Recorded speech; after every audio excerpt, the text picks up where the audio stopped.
আসসালামু আলাইকুম ওয়া রাহমাতুল্লাহ। হামিদান ওয়া মুসাল্লিয়ান ওয়া মুসাল্লিমান আম্মা বা'দ। আজ আমরা একটি গুরুত্বপূর্ণ আয়াতের তারকিব করব। আউযু বিল্লাহি মিনাশ শাইতানির রাজীম। ওয়া ইন তাইফাতানি মিনাল মুমিনিনা ইকতাতালু ফাআসলিহু বাইনাহুমা।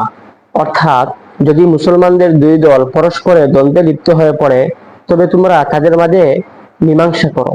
ওয়া ইন তাইফাতানি, ওয়াও হারফুল আতফি, ইন হারফু শারতিন লা ইয়াদখুলু আলাল জুমলাতিল ইসমিয়াতি। ইন হরফু শর্ত জাজিম, তা কোনো জুমলা ইসমিয়ার শুরুতে আসে না।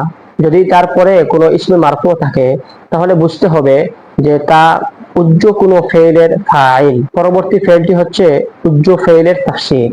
সেই হিসাবে ওয়াইন তাইফাতানি মিনাল মুমিনিন, তাইফাতানি উজ্জ ফেইল ইকতাতালা এর ফাইল। মিনাল মুমিনিন উজ্জ শিবুল ফেইল মা'দুদাতানি এর সাথে মুতাআল্লিক। মুসলমানদের থেকে গণ্য দুই দল। অর্থাৎ ওয়াইন তাইফাতানি মা'দুদাতানি মিনাল মুমিনিনা, ইকতাতালু ফাইল, ওয়াউল জামঈ ফাইল, ফাইল জুমলাতুন ফি'লিয়া হয়ে পূর্ববর্তী উজ্জ ফাইলের তাফসীর। উজ্জ জুমলাটি শর্ত।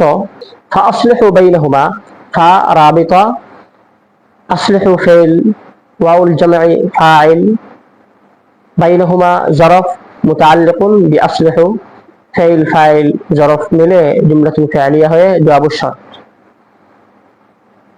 জবাবু শর্ত জুমলাতুন শর্তিয়াতুন। বিষয়টি আমরা ইআরাবুল কোরআনের 7 নম্বর খণ্ড থেকে দেখে নিতে পারি। আল্লাহ তাআলা আমাদেরকে বুঝার তৌফিক দান করুন। ওয়া আখিরু দাওয়ানা আলহামদুলিল্লাহি রাব্বিল আলামিন।